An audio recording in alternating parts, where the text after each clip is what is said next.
Nous pourrions citer les provinces de Lualaba, les provinces chères où d'où la gouverneure et maman Fifi Masuka Saini, qui est quand même au moulin de son travail. Nous avons vu au Katanga dirigé par Jacques Kambula Kadwe, qui est en train de faire son travail, qui a construit l'Assemblée provinciale, qui a construit des routes. Mais il y a aussi des provinces dont les gouverneurs sont statiques, ils ne font rien pour les provinces. Et revenons dans notre province, la ville province de Kinshasa, dont nous sommes habitants, État Kekino. Nous trouvons qu'il n'y a rien qui s'est fait depuis que le gouverneur Daniel Bumba est là. Il n'y a rien, si ce n'est que des discours. Or, à ce moment ici, la population n'a pas besoin d'écouter les discours. Vous êtes gouverneur. Vous ne travaillez pas pour votre province. Qui vous voulez qu'il puisse travailler pour votre province? Depuis qu'il est là, il ne fait rien. Depuis qu'il est là, on dirait la ville province de Kinshasa n'a pas un gouverneur.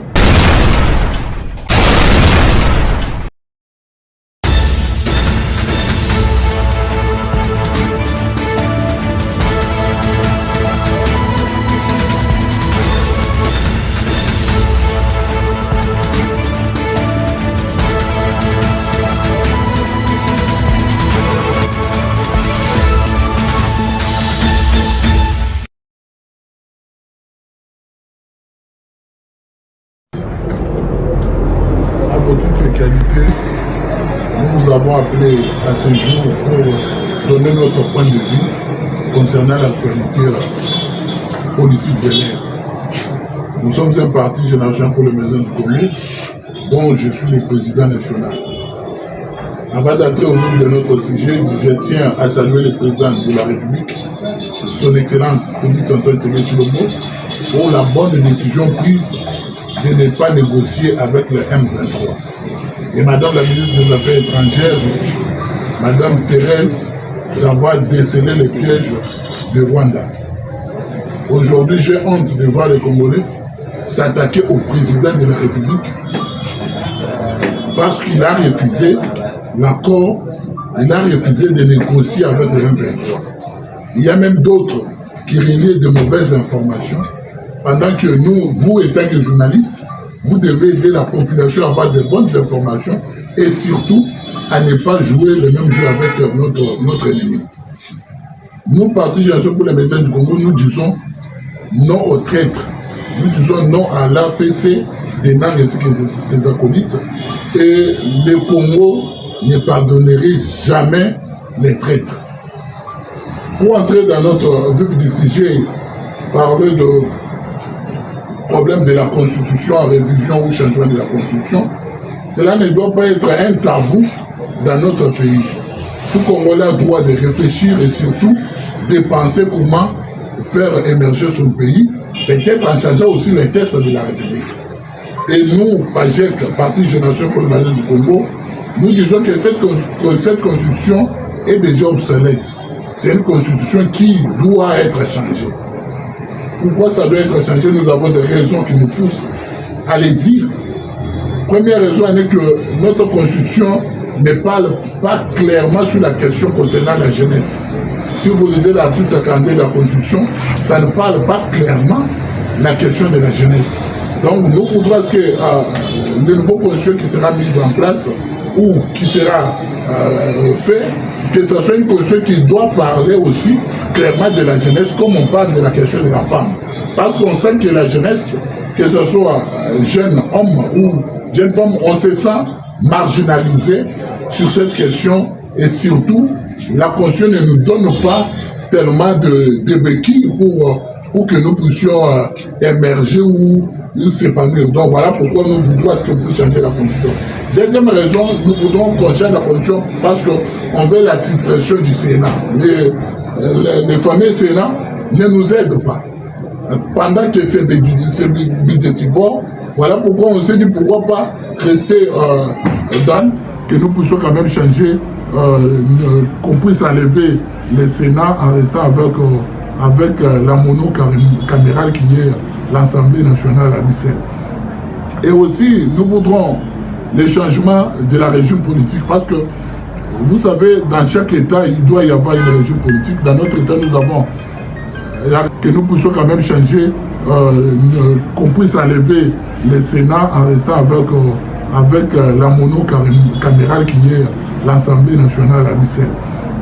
Et aussi, nous voudrons les changements de la régime politique parce que, vous savez, dans chaque État, il doit y avoir une régime politique. Dans notre État, nous avons dans une régime présidentielle où le président, en même temps, est le président, le garant de la nation, ainsi que, en même temps, le président est le chef du gouvernement. Parce que aujourd'hui, on vote le président et après, le président nomme un premier ministre qui doit venir d'une majorité parlementaire. Au cas où le président n'a pas de majorité, le président est censé de faire la coalition avec les partis qu'il y a ou les regroupements qu'il y a une majorité. Nous n'oublions pas le cas de Lukamba qui autrefois, le président donnait des injonctions et lui de ce côté attendait des injonctions venant de Kinakati. Voilà pourquoi nous voudrons que nous puissions rentrer dans le régime présidentiel ou que nous soyons dans le régime présidentiel comme c'est le cas des États-Unis ainsi que des autres États. Si on est dans un régime présidentiel, là le président sera le chef du gouvernement, c'est lui qui doit diriger la politique du gouvernement. Mais dans ce cas, sous examen, nous trouvons que le président il ne peut pas diriger le gouvernement, il n'est pas le chef du gouvernement. Le chef du gouvernement, c'est le premier ministre et la politique du gouvernement est en concertation avec le président. Donc le président doit se concerter avec le premier ministre afin que le premier ministre mette sa politique au sein du gouvernement. Voilà pourquoi nous voudrons que nous puissions changer la fameuse constitution pour que nous puissions faire entrer ces trois raisons que nous voyons comme des raisons importantes. Et aussi, les assemblées provinciales. Les assemblées provinciales j'ai comme l'impression que les assemblées provinciales sont inutiles dans notre pays. Ils n'apportent rien si ce n'est que mettre de l'embrouillement au gouverneur. Donc nous avons des assemblées provinciales qui ne font rien. On est dans la ville provinciale de Kinshasa, il n'y a pas de route, il n'y a rien qui s'est fait. Mais vous trouvez les assemblées provinciales en train de siéger chaque jour. Donc nous ne voyons pas l'utilité des assemblées provinciales. Voilà pourquoi nous voudrons que cela soit aussi changé. La question concernant les provinces, il y a des provinces qui travaillent mieux, auxquelles d'autres même d'entre nous veulent aller visiter ces provinces. Mais il y a aussi des provinces dont les gouverneurs sont statiques. Ils ne font rien pour les provinces. Nous pourrions citer les provinces de Lualaba, les provinces chères d'où la gouverneure et maman Fifi Masuka Saini, qui est quand même au moulin de son travail. Nous avons vu, j'ai été dernièrement à Lualaba, j'ai vu des routes asphaltées, j'ai vu l'aéroport en train d'être construit, j'ai vu beaucoup de choses, que ce soit sur le plan agriculture, dont le gouverneur est en train de faire.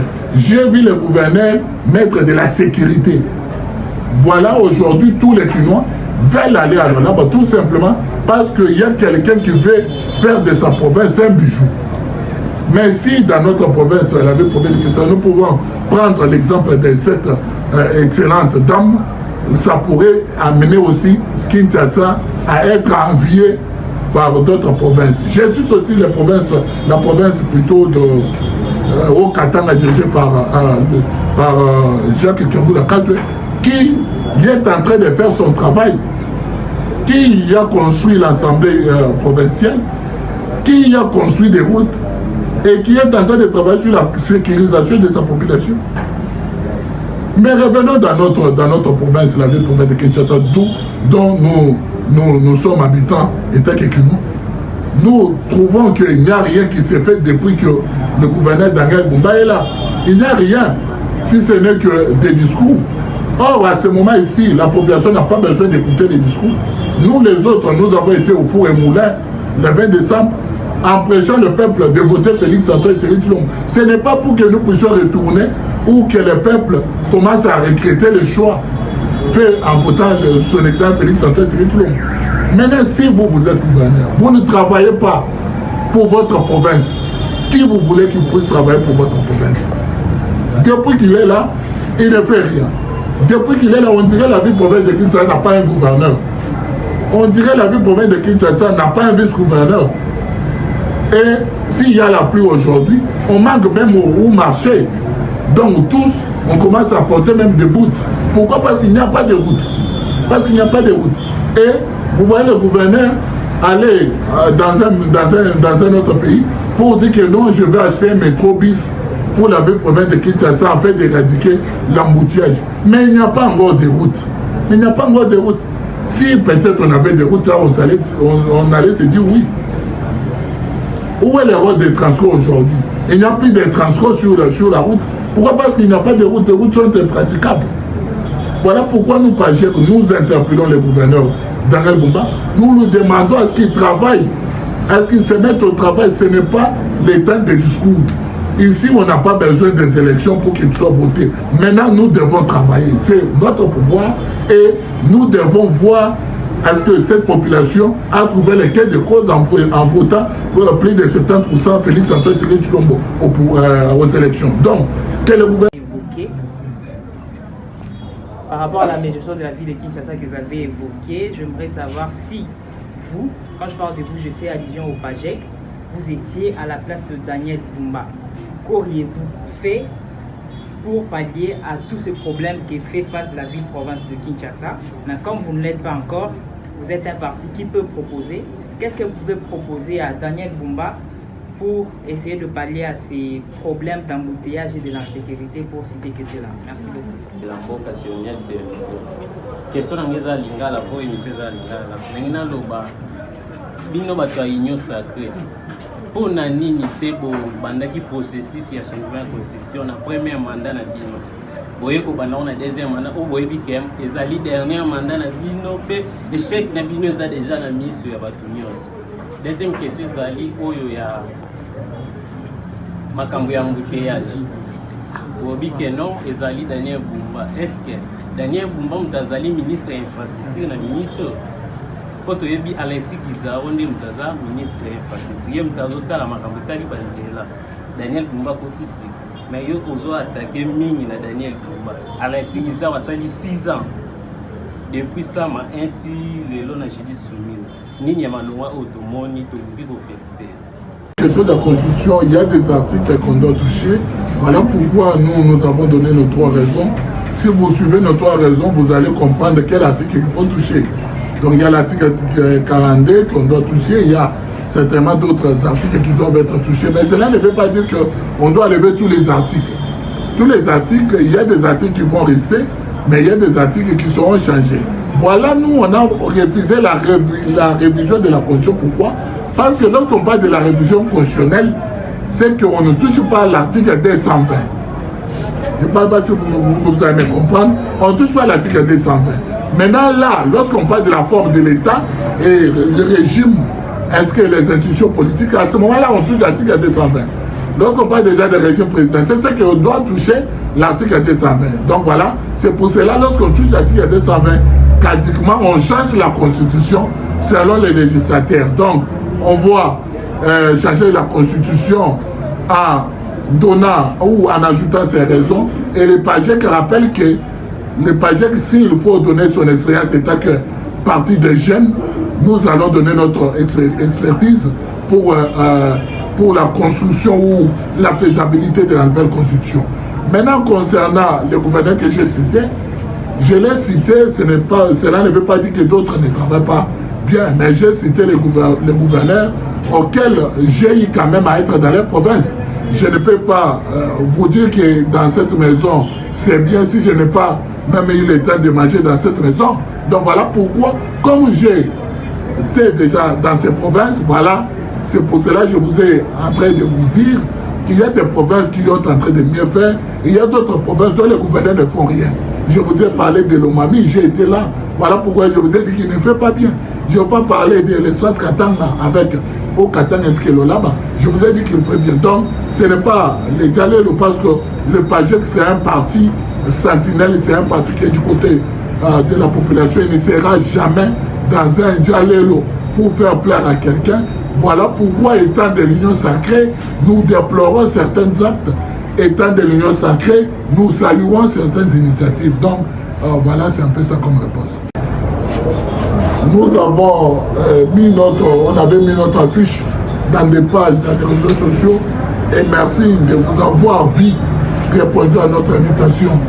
Je pense que cet exercice, ça sera un exercice trimestriel, c'est-à-dire au mois de mars, on va avoir se retrouver pour essayer de parler des avancées depuis notre critique et des choses qui ne sont pas encore avancées. Parce que nous sommes là comme des sentinelles, nous serons toujours à votre côté. Et nous vous demandons aussi que nous devons arrêter de diffuser de mauvaises informations. Nous devons arrêter d'être des journalistes de M23 et de AFC. Donc nous devons être des Congolais. Donc arrêtons de diffuser parfois des images qui ne sont pas bien pour notre pays, parce que c'est notre image qui sera détruite. Si on peut faire ça, ça sera une très bonne chose. Je vous dis vraiment merci d'avoir répondu à l'invitation de PAJEC.